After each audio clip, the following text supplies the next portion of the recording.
Welcome to the Founders Corner, brought to you by OneBridge Accounting. Here's your host, Eli Clark. Hey everyone, Eli Clark here, co-founder and CEO of OneBridge Accounting and host of the Founders Corner podcast. Today's guest is Meredith Dennis, the founder and CEO of Compression Marketing. Meredith, very excited to have you. Welcome to the show. Thank you so much. Thrilled to be here. I'm excited for the conversation. Yeah, I think it's going to be great. Would you mind just introducing yourself, kind of tell us a little bit about you and about your agency, and we'll kind of go from there. Of course. So my name is Meredith Dennis. I am founder and CEO of Compression Marketing, and we're focused on strategy delivery for B2B organizations in like regulated spaces.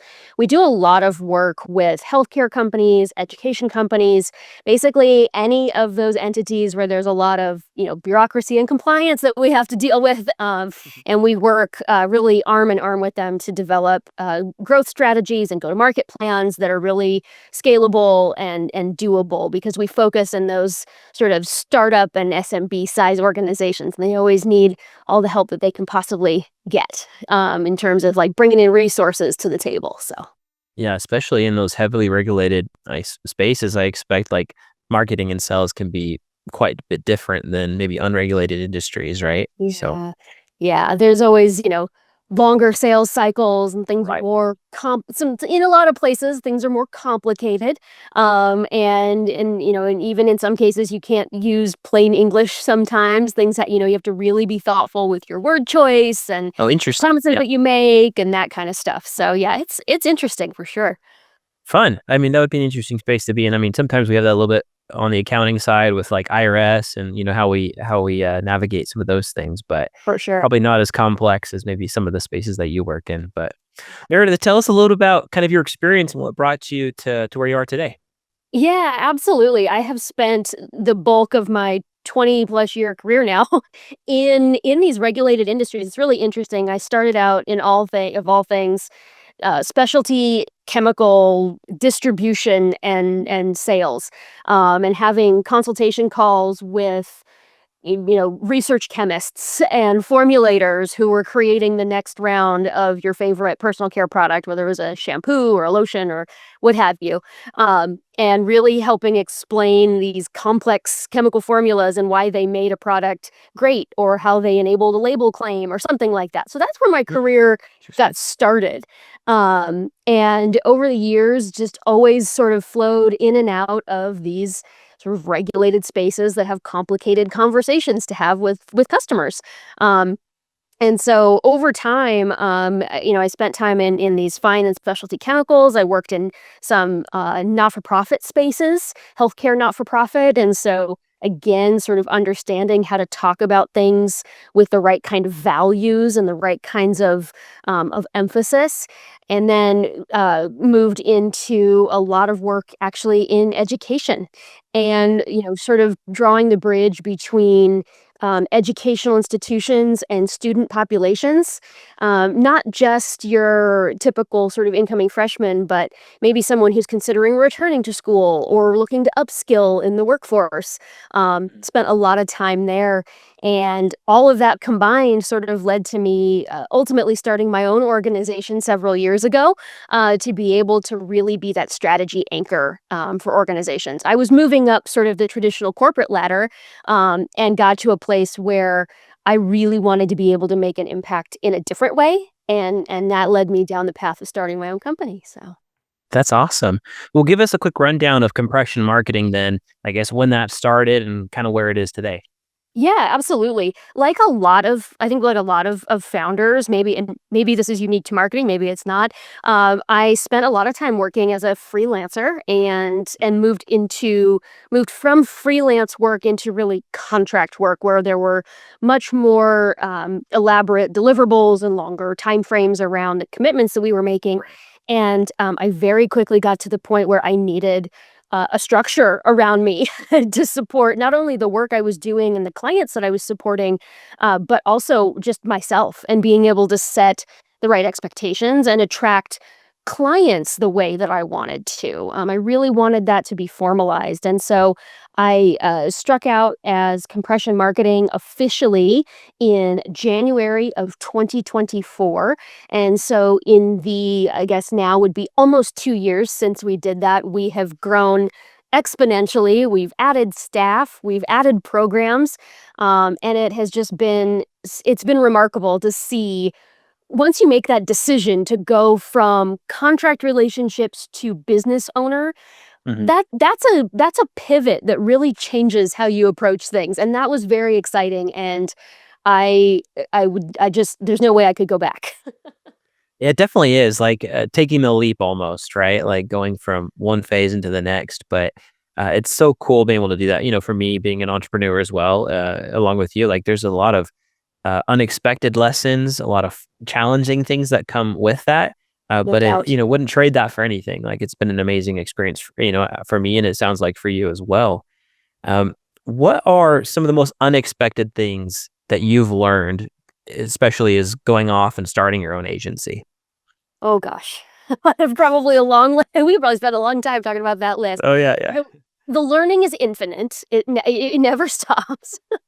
But there's some really fundamental things about starting a business that a lot of people probably don't even think about, in the early stages. There's the basics like filing with the Secretary of State and getting your EIN Right. Yeah. and creating your business banking accounts. If there's some real structural important things to separate you as a individual human being from the business entity that you're creating. So there's Right. just some really great fundamental stuff there that I think a lot of freelancers miss when they're thinking about how to make that pivot. So those are important things. They're not hard, really. They're not hard to do, but they are important. I think some of the other things that are definitely things I have learned is things are going to take longer than you want them to, almost inevitably. So you have to be patient. I'm not great at that. I don't know if I'll ever be great at that, but things are going to take longer than you want them to in some cases, and there is no shortage of decisions that you're going to have to make.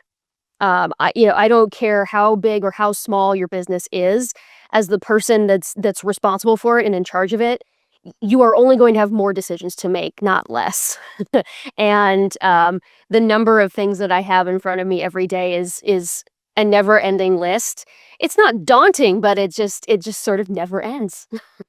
No, totally. I mean, I think that just must be a entrepreneur thing in general. Like the list never ends. It's always growing. Sticky notes all over the desk. Your Google Notes is just, yeah, it just never ends. But Yeah. that's yeah, it's good to know that I'm not the only one who struggles with that. Like Yeah. good to know. I one of the things that I did is that I think was helpful is I got to a place where I realized I needed to really carve out dedicated specific time for all of those different things. So I always give myself like a CEO day where that is what I'm doing. Is some of that is just it's the housekeeping, it's the catching up, it's the formalizing, it's the planning. Like all of those things sort of get bucketed into that day, and I just know that that's where I'm focused for that time frame, and that has really made a big difference in creating that focus on what I need to do for the business. Love that. That's a great idea. That's my problem, I would say, is like things just get caught up on the to-do list and then it just never goes away. It's just always there and it piles up and then there's 100 things on that list and then it gets overwhelming. You don't want to do any of them, right? So Right. So where do I best start? It tactic. doesn't matter where I start. Exactly. Yeah.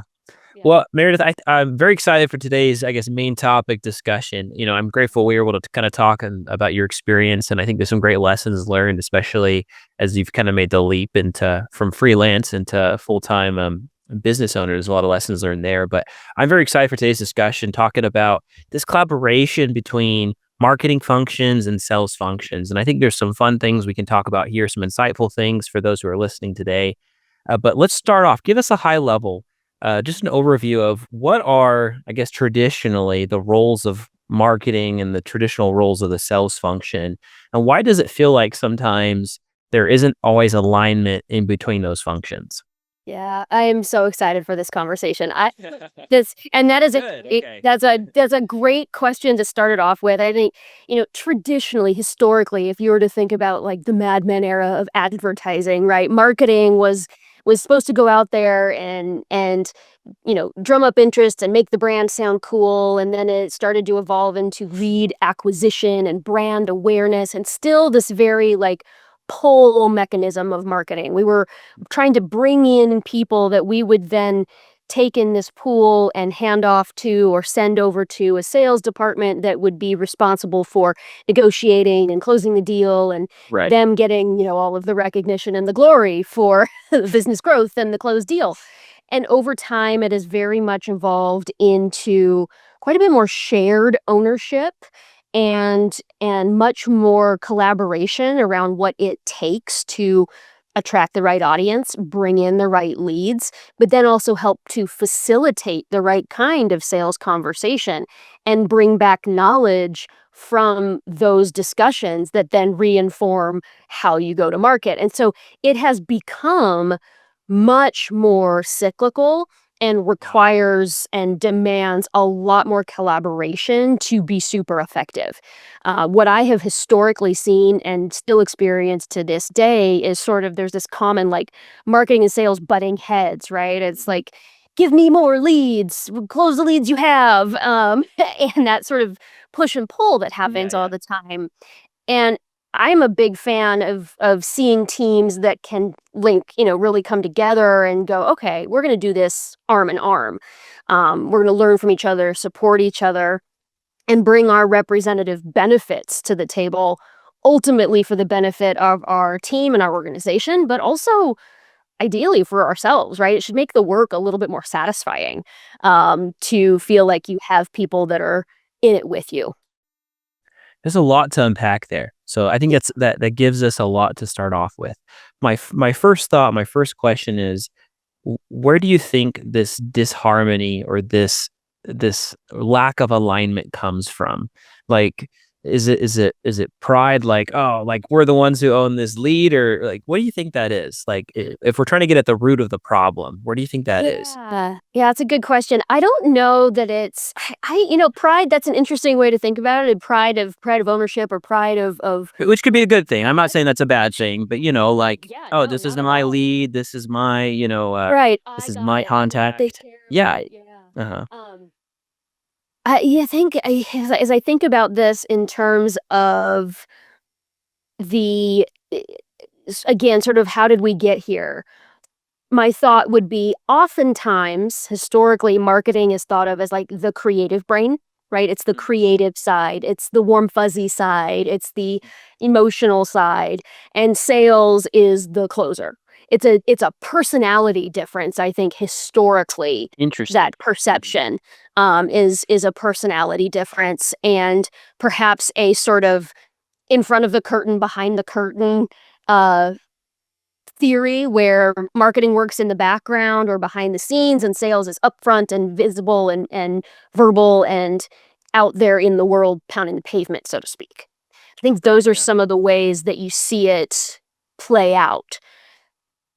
The marketing teams of today that are having success, or the marketing and sales teams that are having success, are really leveraging that and piece in the relationship Right. and have made it a much more cohesive experience where marketing isn't just about the creative. Marketing has a lot more to do with numbers and revenue now, and carry a lot more of that responsibility and a lot more of that ownership. And sales now has a lot of responsibility for the customer and the Mhm. prospect relationship, Yeah. and the back and forth dynamic of that is certainly an evolution from where we were, even I would say even 10 years ago. Right. Like that collaboration you mentioned, right, between the marketing and sales is that key part of that alignment.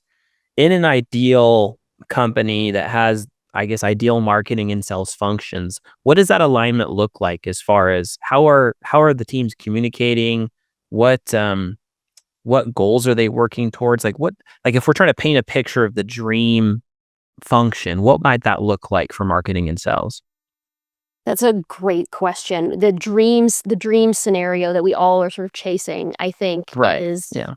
The dream scenario is really one where both of the teams have trust in each other, and trust is certainly built based on open lines of communication and transparency. And Mhm. even beyond that, I think it's a willingness to ask each other questions.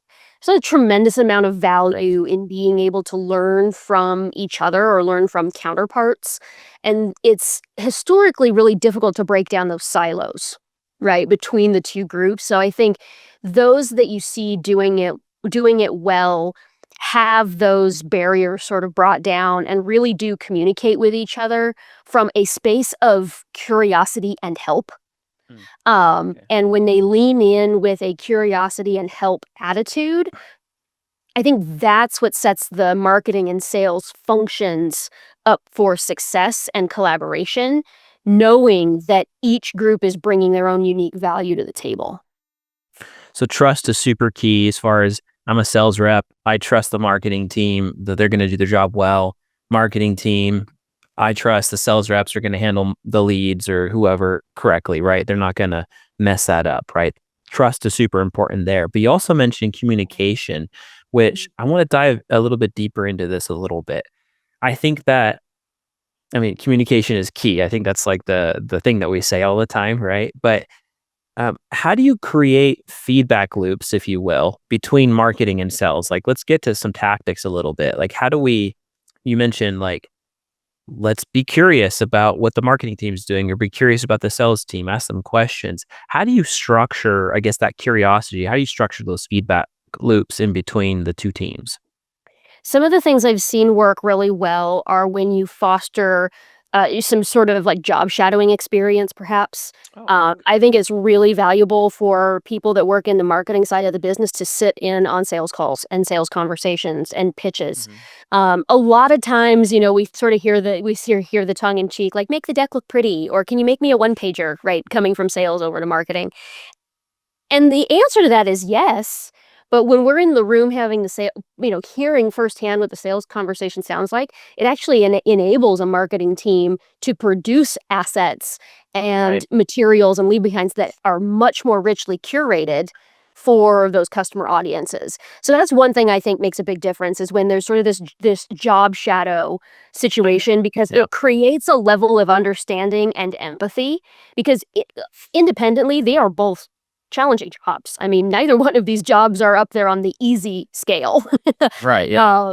And so there is an empathy factor that is created when you see what your counterpart does day to day to make their job happen. And I think that's a really, really great foundation to build from. Love that. If you've enabled some of the job shadowing to then create the empathy and the understanding for what those jobs are like, Hmm. the next piece of that really tactically is standing meetings with each other that are structured in a very specific way with intentionality and purpose around solving customer problems, understanding what perhaps typical customer service issues are that are coming up, really hearing any of the objections or the pain points from a sales team who's on that front line Hmm. can bring the marketing team to the table to talk about how do we create content and materials that address those out in the market before they even Right. come up. So it allows for a much more forward thinking and proactive type of approach if you take the job shadowing and layer on a real thoughtful sort of sales and marketing meeting with purpose and intention, and then making sure that the metrics that everybody's chasing are the same metrics. You can't have a marketing team and a sales team responsible for different outcomes and expect them to have good collaboration because they're going to be focused on what they need to do for their benchmarks, and they're going to be focused on what they need to do for their benchmarks. And so you've got to make sure that those numbers and those outcomes align because then all of the activity that happens underneath makes sure that they're going after the same goals. Yeah, a lot more we can unpack there. I love that. I wrote a couple notes down to see where we go with this. First thing I'm thinking about is you mentioned meetings. They're structured in a very specific way, kind of these collaborations between marketing and sales. Would you mind running us through like what might an agenda for that meeting look like? How might we structure that?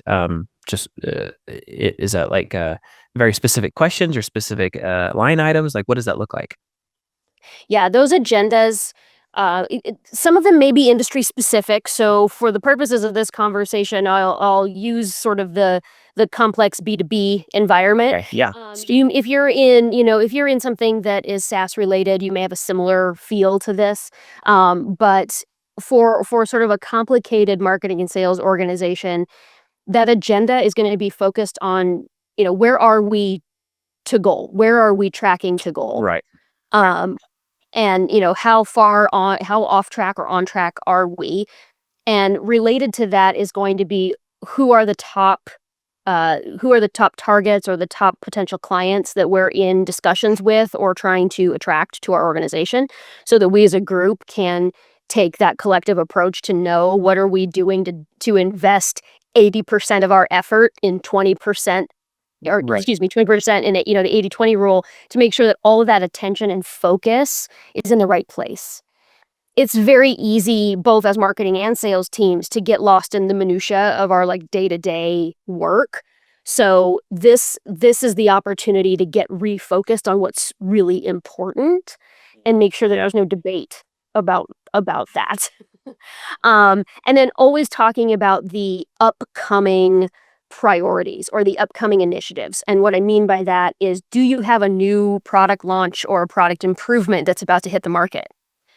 Do you have a really big event or conference where you're going to be having whether you're going to be exhibiting or speaking or have a booth situation where you're going to be in the thick of it? Any of those big initiatives are really important to have queued up in these meetings to make sure everyone's prepared.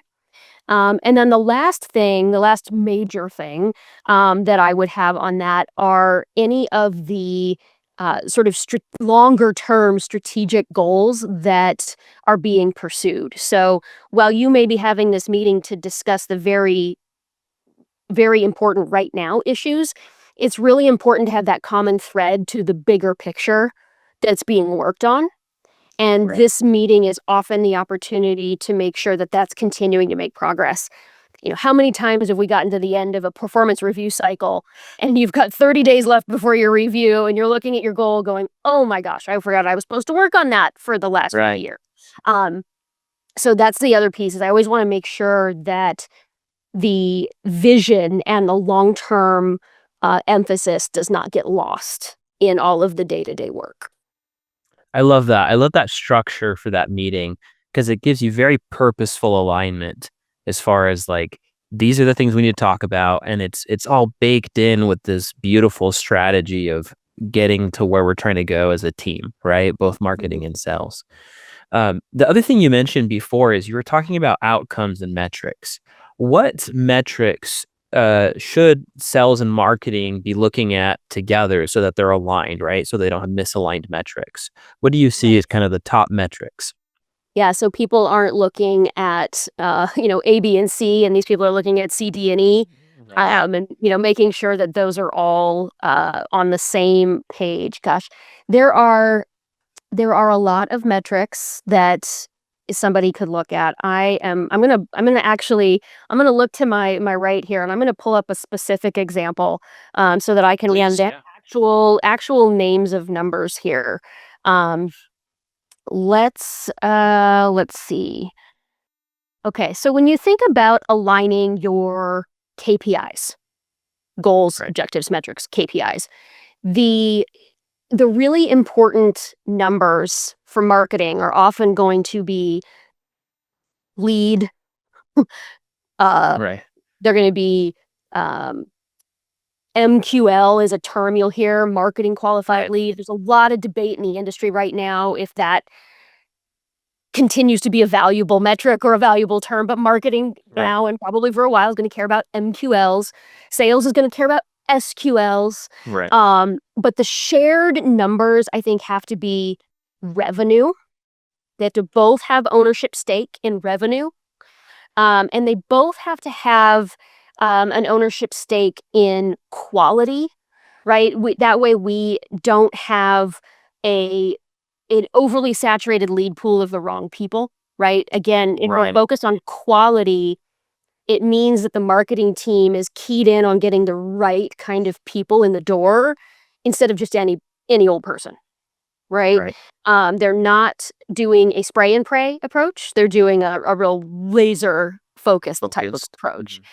So lead volume is something that both groups should be caring about and paying attention to. MQL and SQL for the respective teams. Revenue, absolutely shared. And then I think the other thing that needs to be looked at is average order value, and also conversion rates, meaning how long does it take to get to yes, and how many touches does it take to get to yes. Those are things that both teams can influence in a positive way. That's the biggest thing, is knowing that I don't have a metric that is solely mine and mine alone. It's a metric that we both have to be in it for. So those are the ones, I think, those 5 or 6, I think, are the ones that make the most sense, again, in more of that complicated B2B, maybe even in a SaaS style environment. I think that makes a lot of sense. And it's great to know, like, okay, here's just the top metrics that both the teams need to work towards collectively, right? Revenue, I love that one, like, especially because I think traditionally sales has usually been the owners of that one, but bring in marketing to say, hey, how do we own this a little bit more as a collective group of a team? Yeah. I'd like to back up just a little bit. We were talking about communication, and I think that often there are, I guess, common communication breakdowns that can occur in different relationships, whether that's, with a spouse or, with whatever it is, yeah. Right. It's hard. We're talking about the same thing we talked about before. What are, I guess, those kind of common communication breakdowns do you think between marketing and sales? And I guess, how could you watch out for those? One of the things I see a lot is understanding and articulating value proposition the same way. Mm. A lot of times, this is another example where marketing has created something that they feel a tremendous amount of love and attention towards. They've crafted it with very specific purpose. They say things in a very important way. And marketing and sales is over here listing off how cool it is and how great it is and how shiny it is and how fast it is. And we're like, oh, please stop. Can you just use the value proposition we created? I think that's one of the things that happens a lot, is there is a big emphasis in sales conversations that I've observed on features and benefits, all of the Right. checkmark things that make a thing great. The value proposition is a much more emotional, problem solution centric statement or version of how we're talking about something, and it is oftentimes centered around customer pain points. And so, well, I think there's often this sales is just talking about how cool it is, when marketing is trying to get at the heart of the customer's problem. So that's a breakdown that I see a lot, and it's one of the things that is consistently a talking point around, well, the value proposition is what got them in the door. So in the sales conversation, it needs to sound similar. They can't hear a Line, completely yeah. different playbook as soon as they get into that sales conversation. So that's one of the things I always like to see organizations talk about, and in those meetings that they're having, right? Talking about, here's how to approach this value proposition in the sales dialogue. That makes a ton of sense, right? Like, it's like when you're talking about ads being aligned with the landing page, being aligned with the offer, it's very similar as far as, hey, we've had this marketing conversation, making sure it feels aligned as it goes into the sales, and that conversation continues. I love that. That's a good example of a breakdown and maybe some ways you could improve that. For the Something last that I think couple. is Oh, go ahead. also, I was just saying, something else that I think is really important from a communication standpoint is, I often see sales teams feel like they just sort of get a whole big tranche of information just sort of dumped in their lap from marketing. They're Right. like, here you go, best of luck, right? I do think that that is a communication issue where sales is like, I don't have time for this. I'm too busy making calls and having conversations, and like it just Right. becomes overload. of information, or even worse, they feel like it's information they don't need or can't get value out of, and then they come back asking for something else altogether. So there is something to be said for serving in small doses really critical information, and I do believe that that's something that marketing and sales teams are slowly but surely getting better at. But I do think that's a Yeah. common communication gap, is this sort of just avalanche of information that comes at a sales team that they're expected to know exactly how to use right away. Marketing really needs to help train them and empower them with all of those materials instead of just sort of tossing them over the fence. No, I totally feel that. Making sure that the information that's being passed on is helpful information, and that information could be retained and kind of thought about, processed, right? And then actually utilized effectively, right? That's a great insight. I wanted to talk about just one thing real quick, just for the last few minutes that we have. We kind of talk about this. You talked a little bit, like kind of early on in our episode together, we talked a little bit about content and how the things that happen on the sales side can educate content for the marketing team. Any just kind of last minute thoughts on how do you create effective content between marketing and sales, right? So that sales can communicate with marketing effectively with whatever content they're trying to create. Yeah. There's a common principle in a lot of product marketing environments. If anybody is a practitioner of product marketing or follows product marketing philosophies, there's this term called sales enablement. That may or may not sound familiar to some folks, but this term sales enablement is one of those core components of how the information flows back and forth.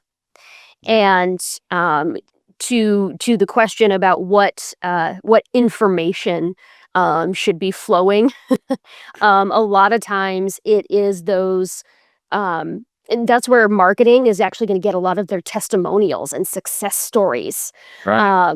to weave back into marketing messaging. That's where they're going to learn about all of the things that really matter to a customer. We have a lot of philosophies in marketing about what we think matters, but in a lot of cases, if we don't have that direct customer input, which is often going to come from our sales team, that's we don't want to just look into a crystal ball or shake a magic 8 ball and assume that that's right. It can be very validating that we've done our research and our homework and are set up for success, or it can be very course correcting to help us acknowledge where we have an opportunity to adjust our strategy. No, definitely. I love that. That's great. Well, Meredith, it's been great having you on the show. I always find that these conversations could be way longer than we have time for, but Absolutely. really grateful to have you on the show. If people want to get a hold of you, where can they find you? Absolutely. Compressionmarketing.co is our website. We've got tons of great information out there. We've got some blog posts about content like this if you want to read a little bit more information about how to do this approach. And all of our services and products are up there. You can also find me on LinkedIn. That's the channel I am the most active on, sharing thought leadership, connecting with folks. Always happy to answer questions or chat about what you're working on in your day-to-day job. Those are the best couple of places to find me. Awesome. Well, thanks again, Meredith. It's been great having you on the show. I really appreciate it. Yeah, thanks for having me. Great questions, great conversation. Thank you for joining us in this episode of The Founders Corner, the podcast series for marketing firms and agencies looking to learn and level up their business. You can check out more podcasts and other content from OneBridge Accounting by following the links in the show notes. At OneBridge Accounting, we're all about helping marketing and creative firms organize their finances, maximize their profits, save cash, and automate their accounting and finance functions. Check out our other resources and subscribe wherever you listen to podcasts.